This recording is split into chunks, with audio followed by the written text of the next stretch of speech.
These latest headlines from ABC15 are sponsored by Lerner and Rowe Injury Attorneys. One call, that's all.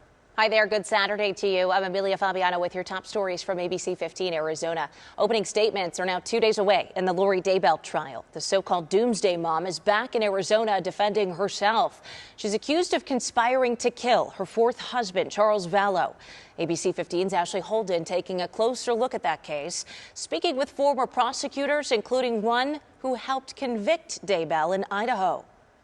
Lori is fundamentally a narcissist. That's how prosecutor Rachel Smith describes Lori Daybell. It's Lori's world. In Lori's world, the rest of us are just bit actors. Smith was brought on to help prosecute Daybell's case in Idaho, which involved the deaths of Daybell's 2 kids and her new husband's first wife. Smith's team securing a conviction. In Idaho, we did not put all of the evidence from Arizona before the jury. 1, because we shouldn't have. 2, because the court really kept it narrow. Smith believes never before seen evidence will be included as Daybell's first Arizona trial kicks off Monday with opening statements. I am very interested to see how much of the interplay between Alex and Lori comes in. The person who pulled the trigger is dead. Daybell, accused of conspiring to kill her fourth husband, Charles Vallow. Back in 2019, her brother Alex Cox shot and killed Vallow.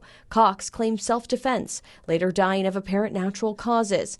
In this high-profile trial, Daybell has chosen to defend herself. Do you think this has the potential, with her representing herself, to kind of turn into a circus in the courtroom?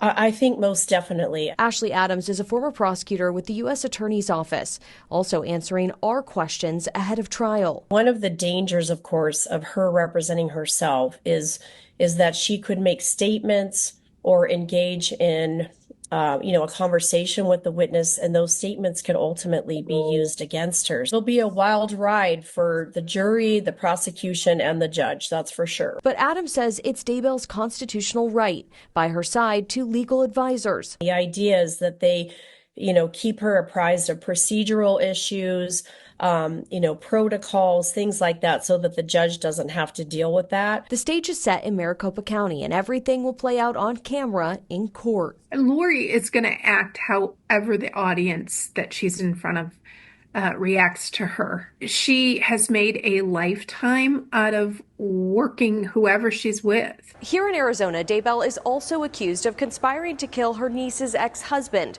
That case will be tried at a later date. Ashley Holden, ABC15, Arizona. You can watch the trial from wherever you are. ABC15 will be live streaming it starting Monday on ABC15.com or on your favorite streaming platform. The ABC15 Smart Shopper team is listening to Valley shoppers who tell us the risk of tariffs raising grocery prices is tempting them to buy in bulk, especially since the cost of food already concerns so many people.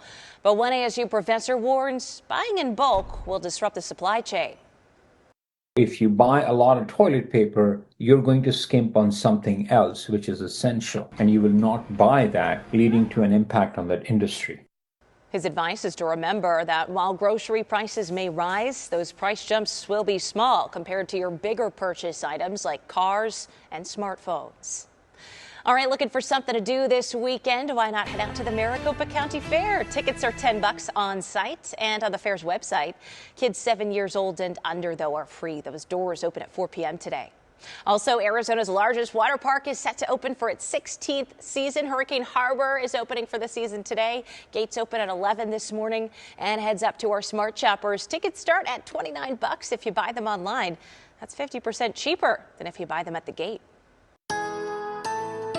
Let's get a check of your most accurate forecast here as you kick off the weekend. Phoenix today looking for a nice high of 81 degrees, right within that normal zone for this time of year. We're usually somewhere in the low to mid 80s. Nowhere near that record high, though, of 98 that we set on the state back in 1989. We are going to be getting into record territory pretty soon, though. I'll show you that coming up. But today across the state will be in the 60s in Payson, Prescott, and Sedona, upper 60s in Kingman, 48 in Flagstaff, 49 in Heber and Show Low, upper 40s for Window Rock, too. and upper 70s, low 80s out west along the Colorado River Valley. Overnight, as we wake up on Sunday morning, lows will dip down into the 30s in Payson, Sedona, and Prescott, 20s and 30s north of the rim. Teens, though, in spots like Window Rock and the Grand Canyon, and 50s in areas like Gila Bend and Lake Havasu City. Here's your 7-day forecast. We really start warming up on Monday, upper 80s then, and then 90s for our high on Tuesday, near record territory by Thursday and Friday. For the latest headlines, weather, and traffic, head to our website, abc15.com, or download that free ABC15 mobile app. Have a good one. These latest headlines from ABC15 are sponsored by Lerner and Rowe Injury Attorneys. One call, that's all.